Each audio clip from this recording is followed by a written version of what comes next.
Sometimes part people think of marketing as almost like a great evil on the other side, not pure. I have learned I love marketing. Engineering product design as the core of product development is so 1999. In many cutting edge companies, it hasn't been like that for some time, although some still do that. We start to think about how AI is going to fundamentally change not the parts we build, but like the process of building. And across small companies, startups, and also big companies, I've written more code in the last year than I have in the last 10 years because the tools have made it so much more accessible for me as a non-professional. That part is speeding up. Product and even marketing sometimes is this mysterious arcane art. It's 2025. We are designing for distracted brains, for whom even AI is not amazing anymore. Behind the scenes, it was a small group of people that were doing everything. I want to know how this insane growth actually happened.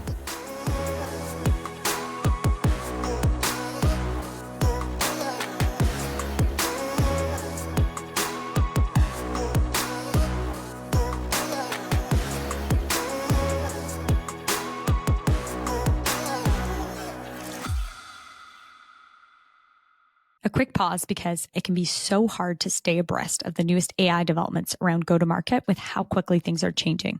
That's why I'm so excited for ZoomInfo's GTM 25 virtual conference.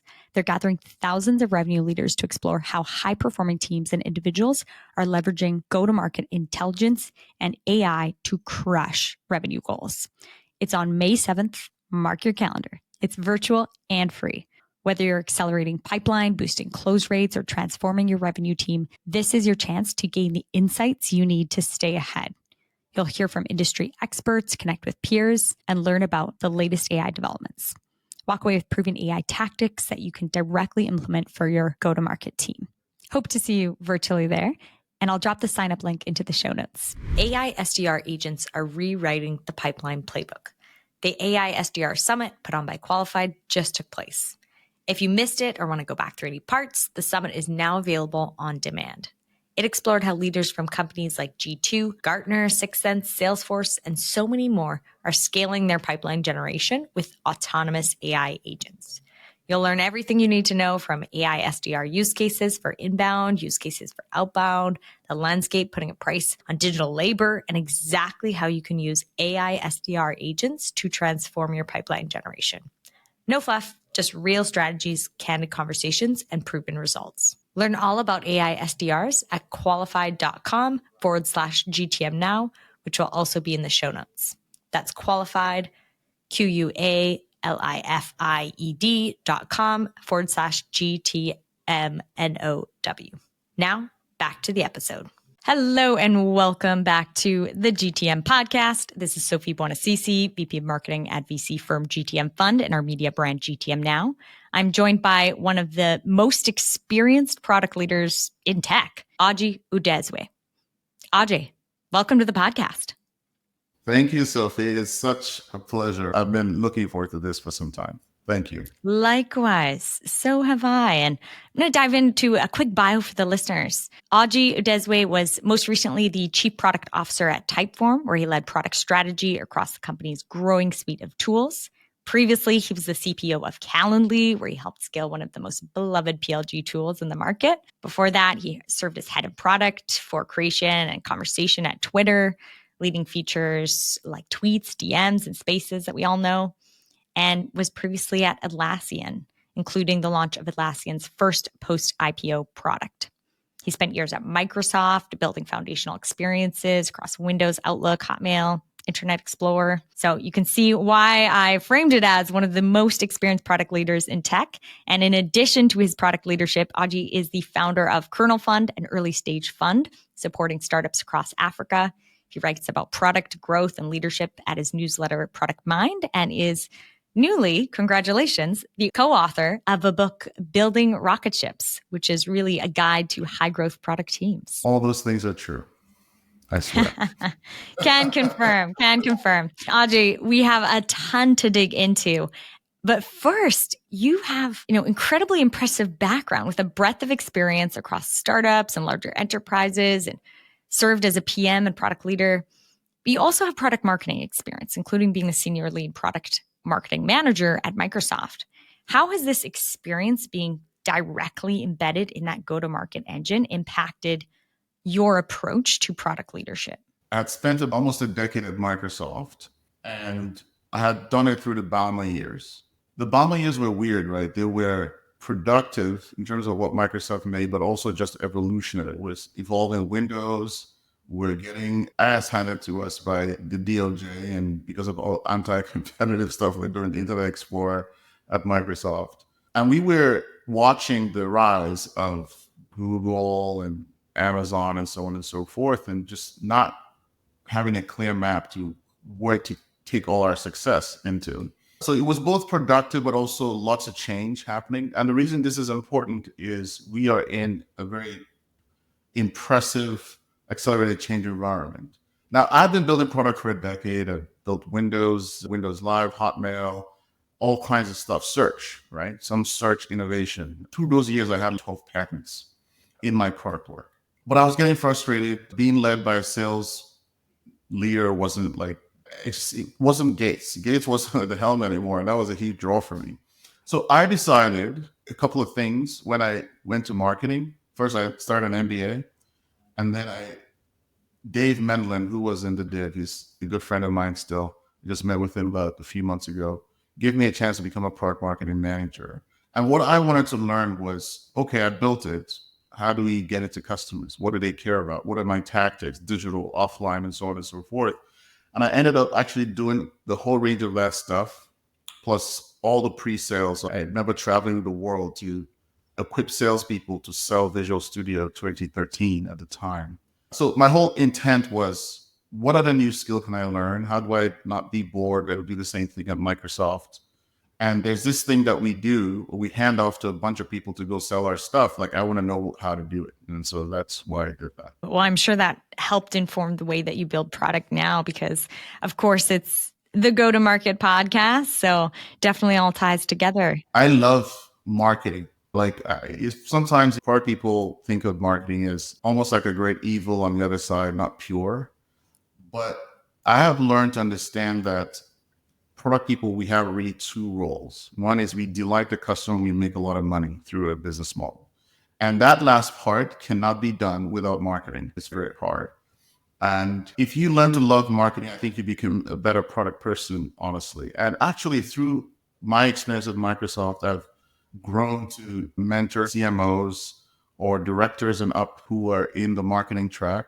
Every time I'm in a CPO role, I consider marketing like a core partner. I start working with marketing when we start thinking of the solution, when we're doing customer discovery, marketing is involved. And I find that kind of strong partnership, very early partnership, so beneficial in getting great products out into customers' hands. I can't sing the praises of great marketing hard enough. I cannot. As a marketer, I feel like I'm a little biased, but I love to hear it. Are others involved? Break that down a little bit more tactically for me in a way. Who's in the room when you're making these decisions? Who are you pulling into that room? Is it just marketing, or are there the other folks? So this is a really big focus of the book that Izzy and I wrote. We think that engineering product design as the core of product development is so 1999. In many cutting edge companies, it hasn't been like that for some time, although some still do that. They build a thing and they hand it off to marketing to craft and message houses and to do all these things. The very best teams that we've observed, that we've been part of, the creative team is 6+ disciplines. It is obviously traditionally product engineering design, but it's also product marketing very quickly. It is user research, right, for more extensive kind of market sensing, because you get two things from product and user research. Good marketers sense the market opportunity. It's a core function of product marketing. What will sell? What is out there? What are the conditions? You can't even do strategy without that. Good user research tells you about what will delight the customer. Again, there are two poles for what product people need to actually deliver on. The sixth team is usually data. We use a lot of product building requires quantitative data.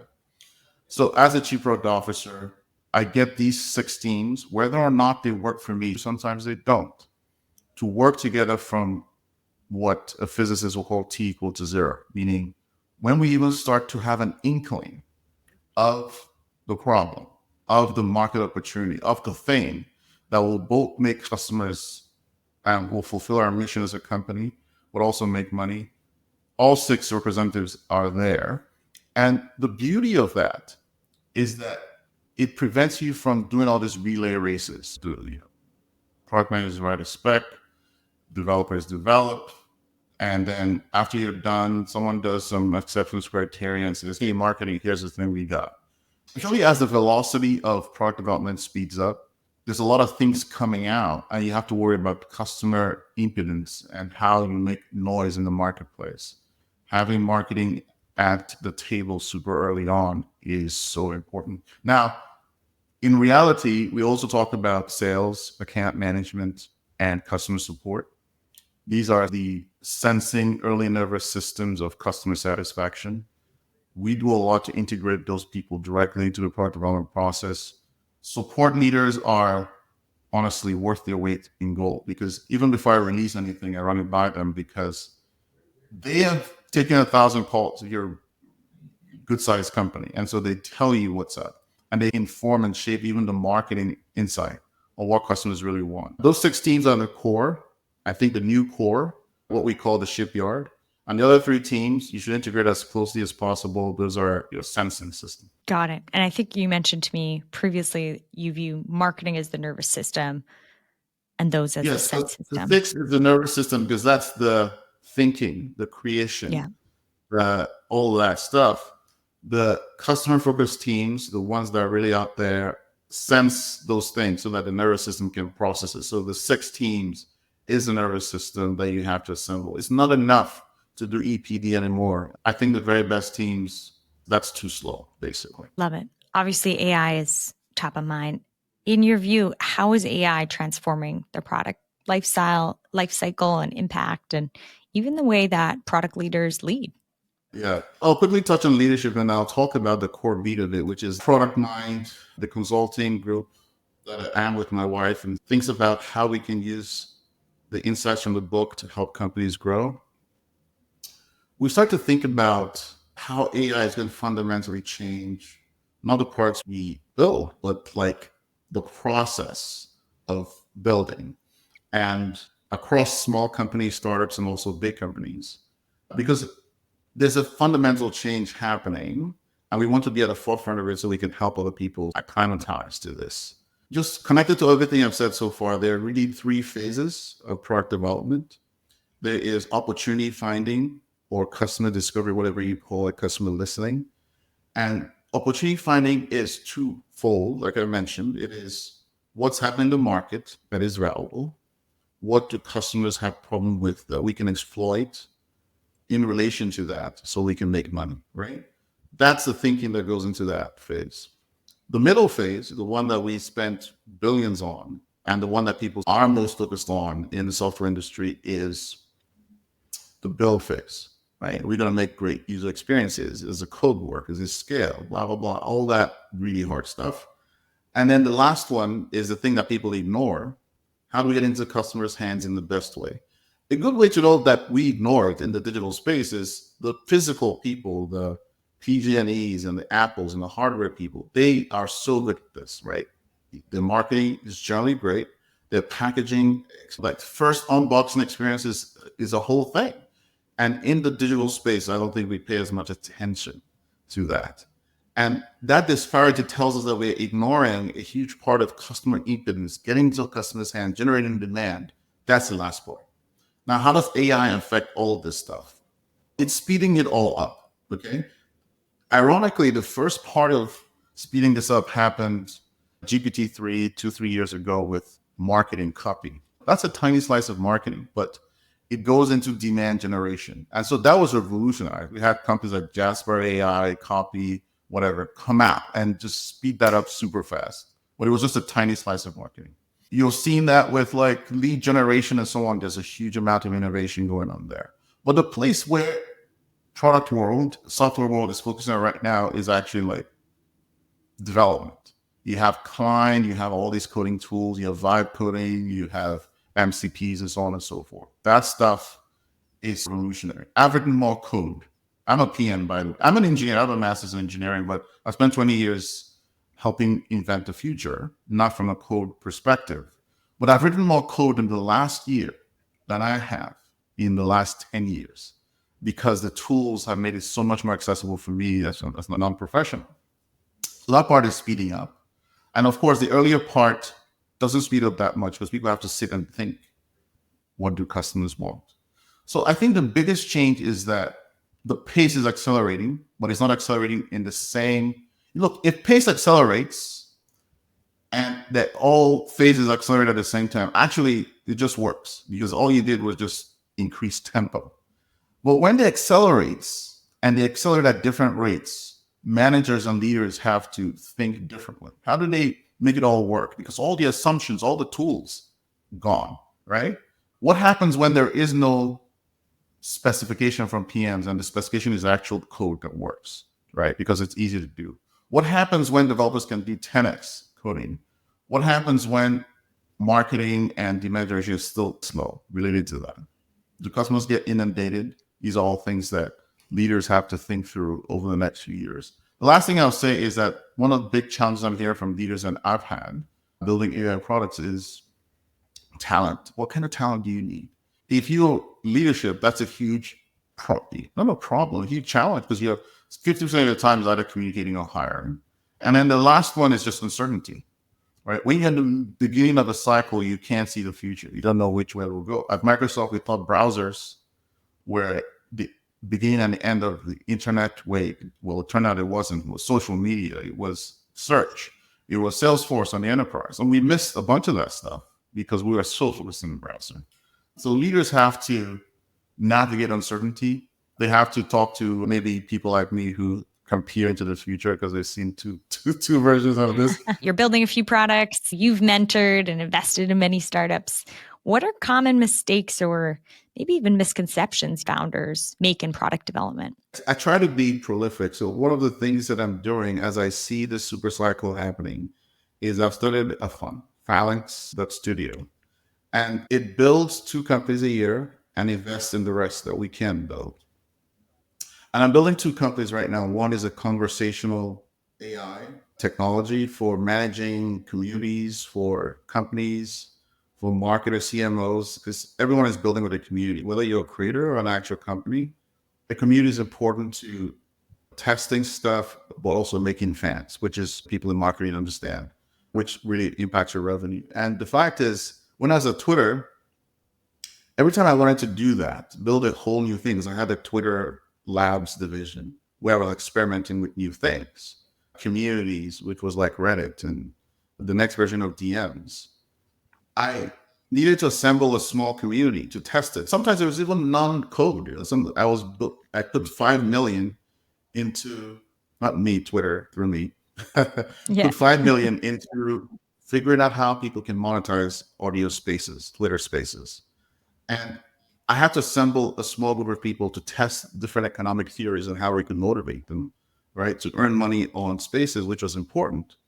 And each time I spun up a new effort like that, I had to hire a human being to manage that community. And so Cavalry is about doing that with a person that augmented with AI. And then the second company is about really like, I am trying to make agents more intelligent. Agents are big hypey right now, but they don't.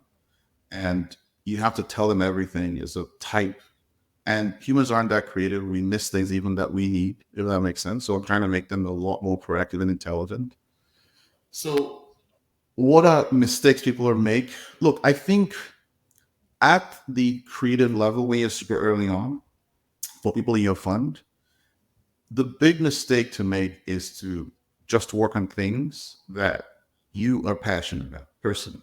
Now, personal passion is important because it's what gives you energy to stick to stuff, to gain insight into stuff. Maybe the biggest mistake I see from founders is they don't match their personal interest in a problem with the market opportunity, right? And they miss. Because building a successful startup has nothing to just do with what you're interested in and how smart you are. It is solving a product that the market wants and there are enough people, target customers for you to make a lot of money. So I think this lesson is perennial. I don't think it has a lot to do with AI. I think that we have to find sharp problems to solve that have commercial appeal. I find many people just dig in, and I make this mistake all the time. I get excited about technology. I get excited about something, and I start to build. I haven't figured out if there's a market for it. I'm sure, as in VC world, there's a lot of filters for this kind of mistake.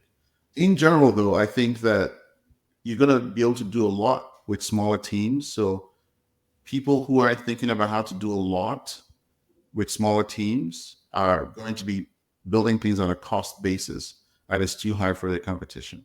And so that's one thing that founders have to look at. How can I do more using all these tools that are out there? You have to be one of the best at doing that at a low cost basis.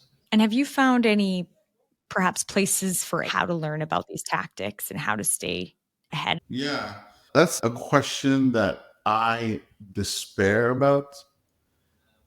I find that there is so much noise. There's so many experts that are not experts that people focus on. I don't know a great quality answer to this. I personally listen constantly for wisdom. I try to listen to people like your podcast. You have really great guests who have a lot of scar tissue and have had time to masticate what the experiences mean. Because you can have a lot of experience and not know how to teach it or communicate it or have thought about what it means. And I wish I had a pat answer for you. When I'm operating for regular PMs, there's all kinds of tools out there. Reforge can get you lovely up as a PM. There are a few good conferences. But if you are founder, see, a founder has 1,000 decisions they need to get right to get to the other side of revenue. That is the problem. And for most founders, 900 of those decisions are wrong. They haven't got it right and they can't proceed. And so who's going to help you with getting those 900 right is a really big impediment. So look, I don't have a pat answer. I will say that we wrote the book to help solve some of these problems because Izzy and I have, by the way, my co-author, she's my wife, Stanford engineering, master's degree, executive, chief product officer as well. We've tried to distill both startup and enterprise knowledge into this book to talk about the important things that people need to know. Now, I will be the first to tell you that's a very hard task for us to do. So I would say get the book. It's actually not for early stage product managers. It's for founders. There's a lot of lessons in there because I've been a founder multiple times. And it's also about leadership. How do you lead innovation in general? But also find wise people, trusted people who have scar tissue. There are many people in my space, either investment space or product space, who make a business about being popular and saying things online. And I find that maybe like only half of them have scar tissue and wisdom that is practical. And I'm reflective enough for you to listen to them all the time. I would say if you find those, and maybe I can share a list of some of the people that I trust with you, or places I listen to or sample, that's what you should do in 2025. Hopefully, if I keep spending more time on this kind of thing over the next 5 years, I'll help collaborate and create a better outlet for builders, because that's really what I'm passionate about, that and making sure opportunity is international. I want to have great builders come from the Bay Area, but also from Lagos and from Johannesburg and from Caracas. And it's a big passion of mine. Yeah, and I think you built that actually into the book's availability, which is really cool. So I want to jump into the book actually on that note. But before I do, first, I just love how you mentioned scar tissue. I'm going to swipe that or steal that because we always call it been there, done that. And it's synonymous with scar tissue. It's have you actually been there building? And it's something that we always vet for in our community and in our media. So onto the book. Now, you co-authored the book. The full name is Building Rocketships, Product Management for High Growth Companies. So first, congratulations on its release. I believe it was in February, and great success that it's had so far. Now, you wrote it with your wife, which you alluded to, Izine, and both co-authored it. She is an incredibly accomplished product leader, most recently serving as CPO at WP Engine. So talk about a product power couple. I'm sure your dinner table chats have way more depth than the usual. So talk about a collaboration. Yes. Wow. I feel like, my partnership requires an Oprah couch thing. We've known each other for a long time. We met as friends when we were very young in college. And many years later, we started dating. And we both have almost identical traditional backgrounds, but very different companies. She's actually working for Twitter was pretty big and higher review company, but generally she's worked for actually companies that are more enterprise. And her specialty is she'll go into any space, whether it's construction tech or agri tech, and she will make a lot of sense out of it, user experience data, all that kind of thing. Incredible leader. But we started to vibe. She was part of Kernel Fund. We were born in Nigeria. We've traveled over the world. We've seen builders do similar things in every market space. Spending time as CPO of Calendly was very intriguing because I was a West Coast person, Microsoft, Google, all those traditional companies, Amazon. And to see a company based in Atlanta try to conquer the world was very illuminating. I was like, damn, you can do this from anywhere. And what is that DNA that you need to be able to do it from Thailand if you have to? And we also spent time mentoring startup teams, first in traditional places like Techstars, but also places where minority people of color, women were building, right? And giving them a safe space and a strong mentorship. And so from that was born this passion for, oh my God, the product is this mysterious, and even marketing sometimes is this mysterious arcane art.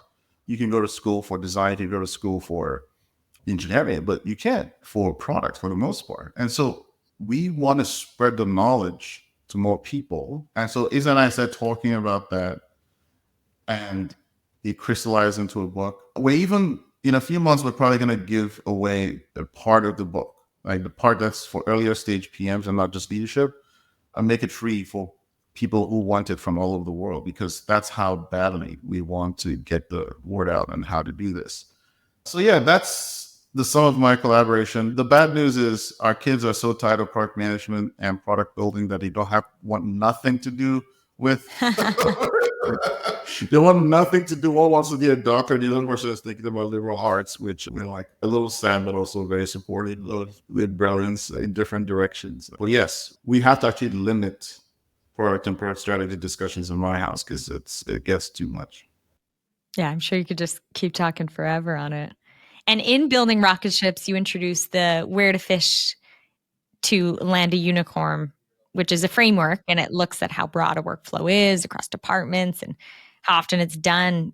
Would you mind just breaking down this framework a little bit in your words, and how can a founder use this framework to identify a high potential market or workflow to target? I just say that you're a really good interviewer. I like how you're steering me to the places where your audience will love. Okay. The benefit of experience and reflection is that sometimes we can come up with entirely new ways to solve problems. And so a few years ago, I was thinking to myself, is there a pattern to success, startup success? And as I thought about it, especially in B2B SaaS, I started to notice some things. And so just like any clever consultant, I knew how the world into two. I was like, okay. I noticed from my time at Microsoft that its success was built on high frequency workflows. So Microsoft's whole thing, aside from the cloud, is Office. And the reason Office is part of the reason, not the reason. Part of the reason Office is so successful is twofold. One is it encapsulates primal offline workflows that's needed for commerce, meaning writing, which is Word, math and accounting, which is Excel, and Outlook, which is communication. All of these things are the kinds of things that people do daily across the enterprise, right? Not just in a single department. So we class those things as high frequency everyone workflows. So if you divide the world into frequency and who does it, it's high frequency. It is no fluke that this is where the biggest and highest revenue companies pitch their tent. Google couldn't allow Microsoft to have that, and they created Google Docs and Google Suite and so on and so forth, because they understood that. Atlassian, we tried to assault that citadel right? With the product that I built, which was communication, which was Slack-S, right? And Slack tried to solve that because they understood that if you can do high frequency everyone workflow, you can make a lot of money because everyone needs it, from the doorman to the CEO. Beside that is things, what we call high frequency niche workflows, which is like something that a department needs. Salesforce, dominant. Marketer, Adobe, dominant. And there's a whole slew of department tech that have built billion-dollar valuations, right? That's the next most lucrative niche to focus on. And then below those are low frequency everyone workflows, low frequency departmental workflows. Low frequency everyone workflows, something like expenses. Everyone does them, but you do it once a month or whatever, right? Whatever your CFO does. And so you see lucrative companies, but you don't see the biggest. And then low frequency departmental workflows are basically yield the least valuation in general. It's not that you can't build a big business on it, but in general, in terms of the free, like a plot of who's been successful where. And so this is an interesting filter. If you do a graph on how much do the target customers use this every week, and on the other axis, who does use it? Is it everyone in the company, or is it a particular persona, workplace persona? You can predict super reliably how the end game, the terminal value of your startup will be if it succeeds. And in general, we just tell people, you got to pay attention to this. Some people will start building in one of these niches without actually understanding this. And either sooner or later, they'll run into problems or mismatching their expectations of how big the market is with them. And so it's a really easy tool for venture capitalists to think about opportunity, but also for founders to think about, where am I building, in which quadrant, and what can I expect from that? You know, that makes, and this shows up all the time in our consulting, all the time in our mentorship. And it's not that complicated, but just people are not aware that this framework exists and they can use it. Mm-hmm. Do you have a visual of that framework in the book? Yes, I do have a visual in the book. I have a visual in my Substack. When I started talking about this many years ago, I remember I first rolled it out at the Product Leader Summit in San Francisco. I hadn't figured out how to talk about it really well. And so the NPS from that talk was okay, but it wasn't my standard. And I refined it because I thought it was an interesting, important message. And by the time I finished, I rewrote it like 3 times so that people would understand it and people started to get it. And at one point it went viral. But yes, there's definitely illustration on my Substack, and there is in the book, because I think it's an important part of finding the sharp problem that you need to focus your life force on if you're a founder. Cool. Well, we will link to that in the show notes. And I love that you're packaging and distilling your thoughts similar to how you would do for an actual product launch and testing the market and refining. Now, let's say, so you said frequency, how often and by who. Let's say that we've nailed those two, because you've argued that being slightly better than status quo isn't enough. So I read a quote by you is, to lure them, you have to deliver something like 3x plus value for users to actually make that switch. So how can startups ensure that their product delivers that kind of dramatic no-brainer improvement? Can you share an example, maybe from Calendly or any kind of company where hitting or missing that 3x threshold really made the difference? Yeah, I'll talk a little bit about the theory, because part of the point of the book is to show people how to think, so they don't just look at frameworks blindly. Not all frameworks will work for you. And you need to sort of understand the internal logic of them to discriminate when to use them or not to use them. So it's really simple. It's 2025, and we are designing for distracted brains, for whom even AI is not amazing anymore. It is, but sometimes it's not. Okay, fine. We know this is supposed to happen, so let's get to it already. Technology is a little bit like electricity. You turn it on, it works, it doesn't. But people aren't paying attention to that stuff if they don't have to. And frankly, product people shouldn't want them to. It should just work. So that's your subject of every class in leisure and business, whatever that is. Now, people get used to stuff, the way they do things. Even to right now, you have comfort levels with Riverside FM because you know how it works or whatever your tool set is. If something new comes into the market, whether it's endorsed by a friend of yours or not, you look at it and say, damn, that I gotta switch. And that's difficult. This is just, we're still in the realm of psychology. We really got into tech. And A lot of it comes down to. It is. I think product managers have to be anthropologists and psychologists. That's the best people. And even marketers have to be the same. I think if you're going to be good, you have to understand Mad Men style, like what motivates people. And yeah, all you CMOs, go get your psych degree. It's very important. But the point is to do something else than what you were doing, which is comfortable, you incur what in economics you call switching costs. So the real question is, what can make you take on switching costs? Whether you go from paper to Word or from Word to Confluence and Notion, what gives you the impetus to expend more energy than you did yesterday, right? Now, that's what we call the zone of benefit in the book. The zone of benefit is constructing enough value that people want to spend the energy to switch. And there's several dimensions to this, but it all boils down to you got to do more for cheaper. Two main things there. The book goes into a lot more detail on how to test this.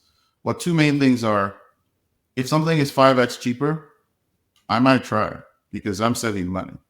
If something shortens my workflow time by 3x, 10x, then I might try it because that makes a lot of sense to me. If it's in the mushy middle, it doesn't. You can do clever marketing, clever messaging, clever positioning, but the slope, the water is not falling far enough, if that makes sense. In building, you have to be very careful that you do some quantifying of the zone of benefit, in addition to being in the right quadrant. If you are in the right quadrant, let me give you an example. Mm-hmm. We built HipChat, right? Was created. And Atlassian, being like an edgy company, understood that this is the new Outlook. And they bought HipChat and sold it to, I don't know, maybe 1 million people or whatever. That would be decent business.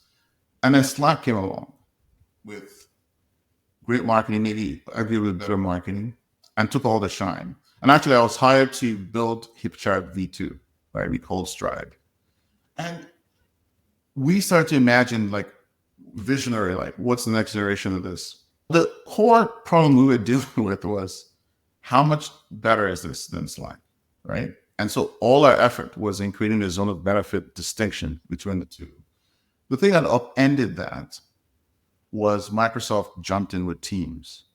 And I knew that Microsoft was going to spend billions of dollars to win that fight. You know why? Microsoft understood the benefits of being in that quadrant. They've been in that quadrant for 30 years. They know they have to dominate that quadrant in order to stay for the next 30 years. So they were going to spend whatever. Microsoft was ready for Teams to be the next Outlook, and they were going to spend whatever they needed. And the calculus changed dramatically. I still think Atlassian Stride was better than the other two offerings. But what we came against were business issues, which is, how do we differentiate? How do we compete against not just Microsoft Teams, the product, but Microsoft sales team that's selling it for marginal cost of near zero in all the Office accounts? By the way, I think this is interesting for your marketing people because, like, sometimes the product won't save you. But there's not enough zone of benefit differentiation. Shall it be one of the next generation? Plus all those built-in advantages for our competitors for us to endure, basically. And so we ended up just like selling the IP and the software to Slack. But that's one practical place where zone of benefit mattered a ton to thinking about what to build, how to build it, or what to endure in the marketplace, if that makes sense. That's a fantastic story. And I know you've just got tons of great stories. Love to hear one that maybe you haven't widely shared as much. This is a little bit of an old story, but I think it's illustrative. And sometimes I like to tell old stories so that people understand that there's nothing new under the sun, even in the age of AI. There are stable undercurrents in this industry that you have to pay attention to because everyone pays attention to all the flashy stuff. So here's the story. It is 2000 and I don't know, 2000, I don't know. At some point, Microsoft is working on Longhorn, which is what became Windows Vista. For the last 10 years, Bill Gates has been talking about building an operating system that's object-oriented. Object orientation is just a way to build less. At least it was circa 20 years ago. He was tired of file systems, which were just like in the computer science that just pointers into memory and very primitive. And he wanted to build an object-oriented operating system. He wanted to elevate what Windows became. By the way, that still hasn't happened because it's incredibly hard to do. Even Apple isn't an object-oriented system at this time. And so the next version of Windows were multiple new bets. It was an object-oriented operating system kernel built on top of an object-oriented file system with a little bit of an object-oriented shell, the thing you see, right? Because all the rest is just like behind the scenes. And so 3 gigantic divisions of Microsoft geared up to build this new thing that Bill had asked us to do. Long story short, it was a complete failure. By the time we canceled that version of Longhorn, which the world never saw, it was 10 times slower than Windows XP, right? It just was a dog, basically. And in the end, we took Windows XP as a base and freshened it up, right? Built in the most stable technologies we've invented over the last 3 to 4 years and released it as Vista. Now, because Microsoft is in a niche, which is everyone workflows and everyone still needed operating systems, Microsoft did not die, right? If Microsoft, this would have been akin to Nokia versus iPhone if software was more brittle. Hardware is way more brittle as a business. So what did I learn from that? I thought about this for years. Well, one thing you can take away from it, at least for the people who are building, is if you're doing something completely new, try to do one new thing at a time. Don't concatenate your risks. So you're building something the world has never seen, sure, and then you build on a new API that's not tested, a new operating system that's not tested, a new cloud that's not tested, or even new people who don't know what they're doing. They've never done something hard before. So try to take on only one revolutionary, unproven thing at once. Don't join them up, right? Now, in building the company we're calling Fabric, which I'm building right now, one of the things that happened is the release of model control MCP servers. And we sat down and started to think, what is this? Is it important? Should we change our strategy? Should we take a hard dependency on MCPs? And by the way, I'm visionary. I always want to work on new things. This lesson, though, prevents me from being completely driven by that kind of excitement because I've seen how it ended. And so one of the things I said is, if MCPs are the right thing for us, we will use it. But if we have something critical to do and MCPs are too risky, we will not do it. Because in the end, what we want is data access. And this is a data access of MCP. What we want is data access to data, to customer data. You can say, there's an MCP server in front of Gmail, and that's a new thing. But there's also an old REST API that's been around for 15 years. That currently was built on that API, right? It works. It's been debugged for 10 years, right? The MCP stuff is new. Do not put all your chips in that basket. Because if you do, let's imagine in the future, the MCP protocol is found to have a gigantic security hole. There goes your business, or 6 months of development. And so this is a lesson, a battle-worn scar tissue lesson is on the infrastructure layer. A business is technology, product, and the business. At the technology layer, try to be fundamental, skate to the future, but only take one risk at a time if you can. And that's not a hard rule. Maybe you can take more, but be conservative at that layer, because if you really want to build things that are solid, that people love, that don't go down, that are tried and tested, doing too many of those new things will hurt you eventually. That's great advice, especially right now, as there's just no shortage of kind of shiny objects, if you will, or exciting things to build. Correct. And Oji, my next question is actually from our founder community. When should a startup hire its first product manager beyond the founders? What qualities would you advise looking for in that first hire and that person setting that foundation for a product-driven culture? When should you hire your first product manager? I'm going to make some assumptions. Product is something that someone is always doing whether or not they have a time. In a standard cookie cutter startup, the founder or the founders are the product managers. They have a vision for the product. And so they are product managers, even though they're the founder. And what typically happens, because, investing in some of these is they're the founder, they work with developers and all kinds of consultants and investors to help achieve that vision. And as they succeed, if they don't succeed, it doesn't matter. Right? As they succeed, their time, their ability to devote to listening to what customers want goes way down, right? You have to literally carve out time to inhabit the mind of a customer. And in the meantime, there's fundraising to do, there is go-to-market to do, you're the chief salesperson, and you just don't have the time. And if you take on that role forever, it will suffer. So lesson one, someone is always doing product, whether or not they have the time. Well, the trick is to give that function, not a person, oxygen, as much oxygen as possible. Austin, I'm going to make an asymmetrical example. Austin is a great tech city, maybe number 6, behind LA, the Bay, Seattle, maybe New York. Austin is a pretty decent top 6 minimum. The thing that I find lacking here are great product people. I went to a product meetup next week, so they're going to hate me. But I just think that there needs to be better product people here, because what happens is developer-focused founders start, get someone to sell it. They find some value. Maybe they're in the right quadrant. They have a sharp problem. And then they can't evolve it because no one has the product sense to figure out what else should be built, what's going to add to the value, right, in a way that is fundamental, if that makes sense. So the function needs oxygen for a startup to continue. The minute it doesn't have enough oxygen is the minute you hire dedicated product manager.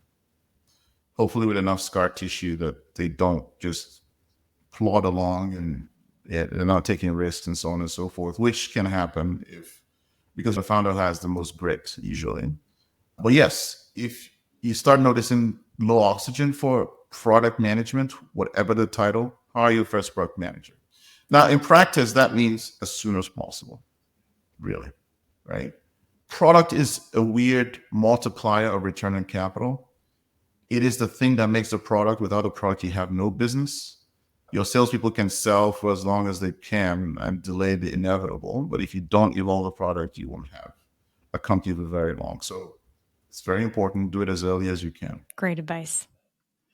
And Oji, this brings us to our last 2 questions, always the same.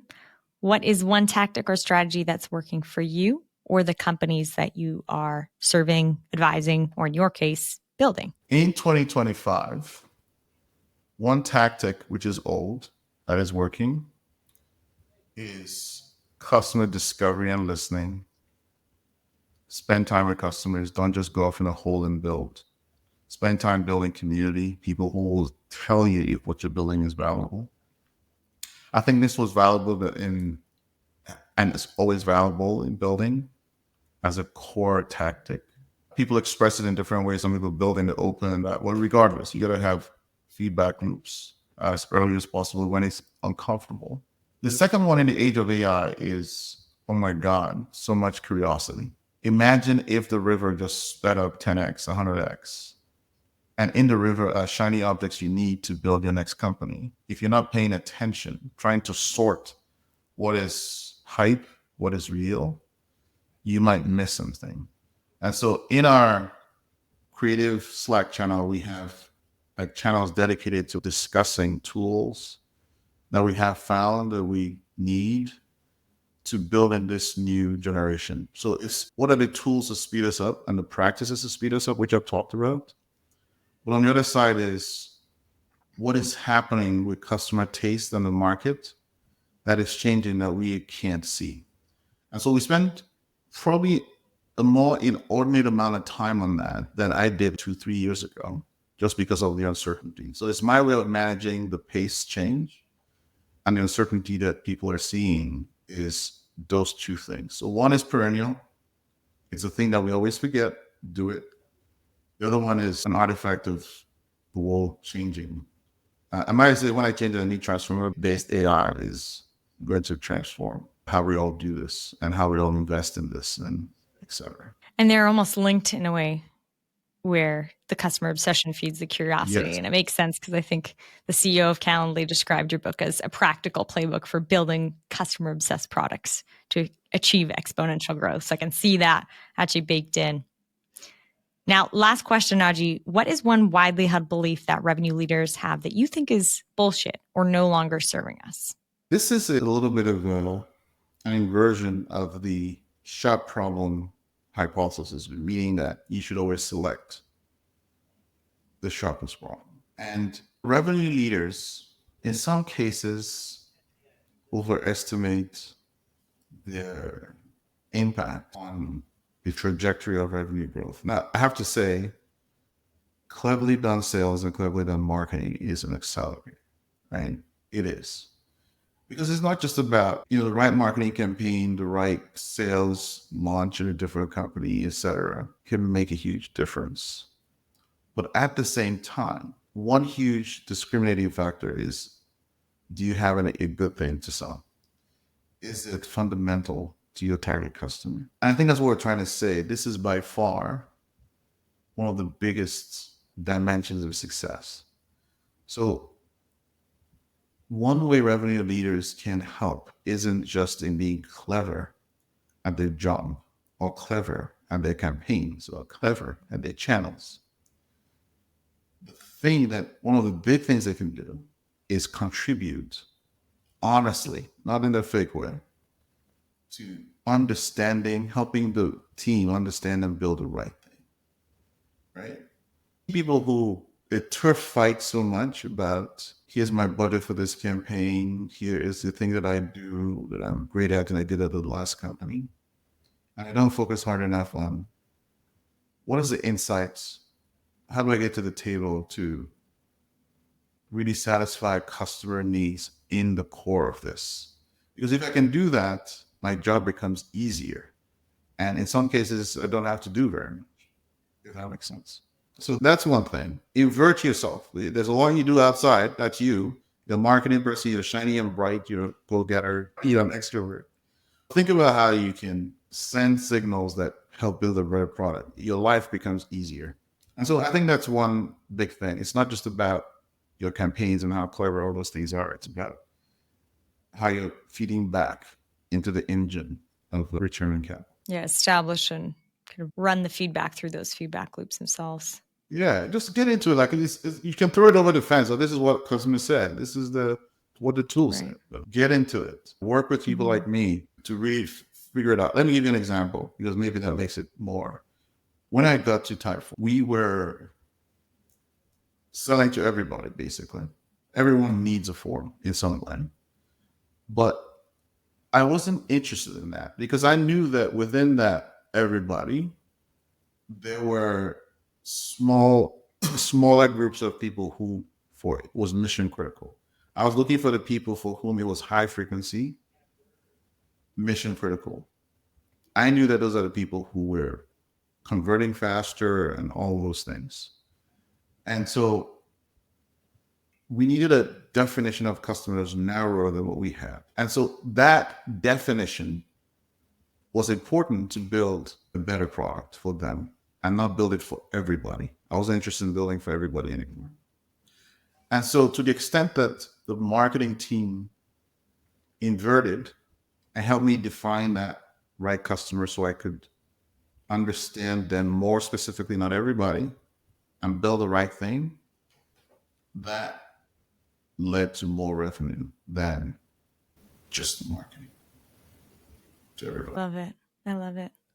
I'm going to sneak a last question in here, if that's okay with you. I'm curious, from the product lens with the rise of AI, what's your perspective on what that is doing to go to market overall?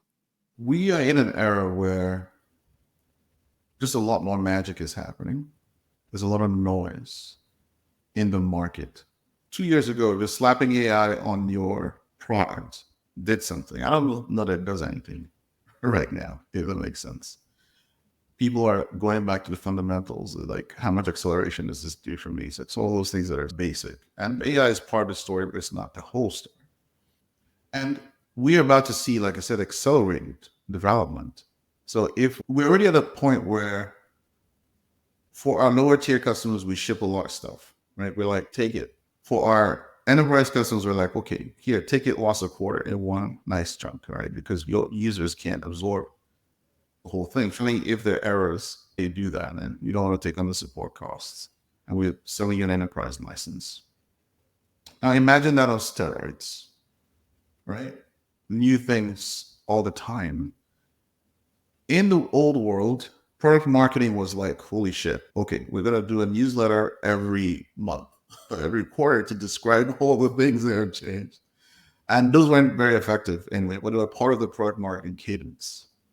What is the next cadence when this is 10x? What do you say? How do you attract attention? How do you even describe the new value you made in a way that people pay attention to? Remember, we're designing and marketing to distracted brains more so than ever. And so AI is going to weirdly reward marketers who try to figure this out. How does pace change affects how to attract attention? What is marketing fundamentally? It is draw attention to something amazing, generate demand, right? We can talk to the cows come home about all the different departments, content marketing. Well, that's it. And so I think it's weirdly going to be harder in the next couple of years because people are going to be talking a lot about things that don't matter very much to draw attention. And so people who crack the code of value marketing in a noisy environment, the professionals who work their weight in gold and people who do it will succeed much, much better. There we have it. What a way to end it. That's fantastic. Thank you, Oji. This has been fantastic. Really enjoyed the conversation. For anyone looking for Oji's book, we will pop it into the show notes. Oji, where else can people find you? They can find me on Substack, where I try to write about product leadership, product management, and the future that's rolling up on all of us around AI products, AI startups, AI and marketing as well. So Substack is a good place. You can go to productmind.co to see all the stuff that is that I do to help companies succeed. And who knows, maybe we can help you succeed as well. So those are the two places. Wonderful. Thank you for joining us today. Really appreciate the time. And we will catch you next week. Thank you to all the listeners for hanging with us.